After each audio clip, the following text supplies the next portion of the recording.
Imagine this, a struggling writer, a best-selling novel, and a stolen manuscript. What starts as a career-defining moment turns into one of the biggest scandals in publishing history. But what if I told you? This isn't just fiction. Today we're diving into Yellowface by R.F. Kuang, a dark, twisted literary thriller that exposes the ugly truth about cultural appropriation, privilege, and the publishing industry. How far would someone go to claim a story that isn't theirs? And more importantly, who really gets to tell these stories. Stick around, because this book is more than just a bestseller, it's a wake-up call. R.F. Kuang's Yellowface is a psychological literary thriller that explores issues of racism, cultural appropriation, and the cutthroat world of publishing. The novel is narrated by June Hayward, later known as Juniper Song, a struggling white writer who seizes an opportunity to achieve literary fame after the sudden death of her more successful Asian American friend, Athena Liu. And Athena Liu graduated from Yale together, both aspiring writers. However, while Athena rises to literary stardom with critically acclaimed books, media attention, and a Netflix deal, June remains obscure, publishing a mediocre debut that no one notices. June harbors deep resentment toward Athena, believing that the industry favors writers of color and that her own talent is overlooked simply because she's white.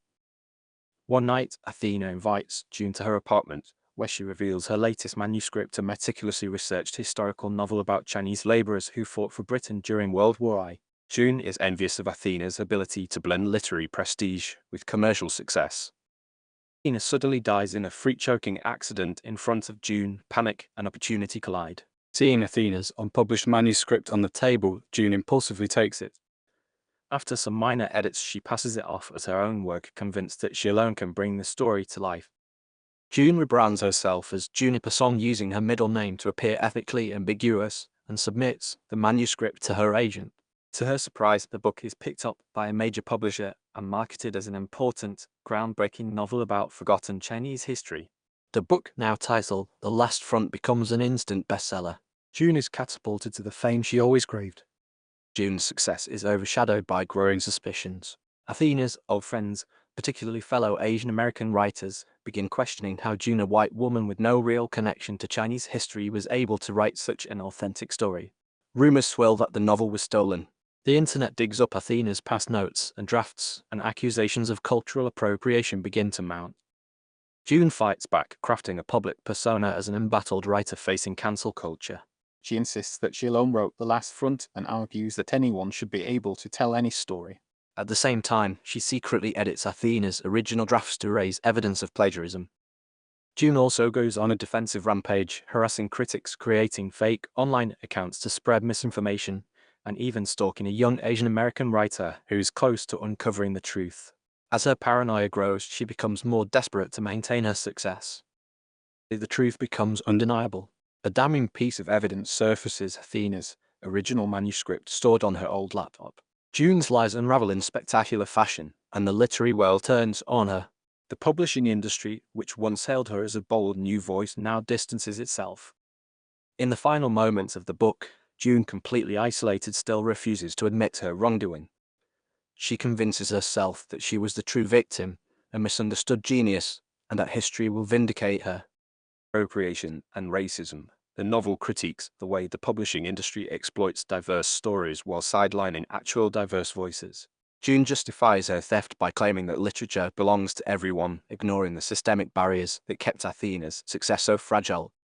The publishing industry's hypocrisy. The book exposes how publishers capitalize on diversity for profit while failing to protect writers of color. June only achieves success when she adopts an ambiguous identity, showing how the industry commodifies racial narratives. Cancel culture and online backlash. June manipulates social media to control her image, highlighting the dark side of internet discourse. However, her downfall also shows that the internet can be a powerful tool for accountability. Jealousy and white feminism. June's entitlement stems from her belief that she deserves success more than Athena, reflecting broader societal issues around race, privilege, and the erasure of marginalized voices.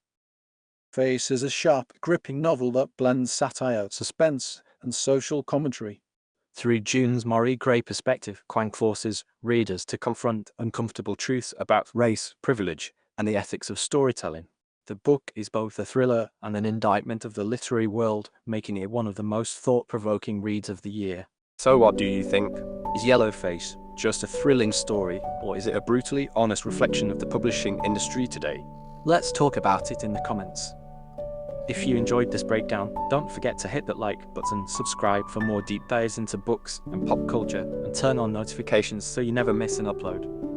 And remember, stories have power, but who gets to tell them? That's a conversation worth having. Until next time, keep reading, stay curious, and I'll see you in the next video.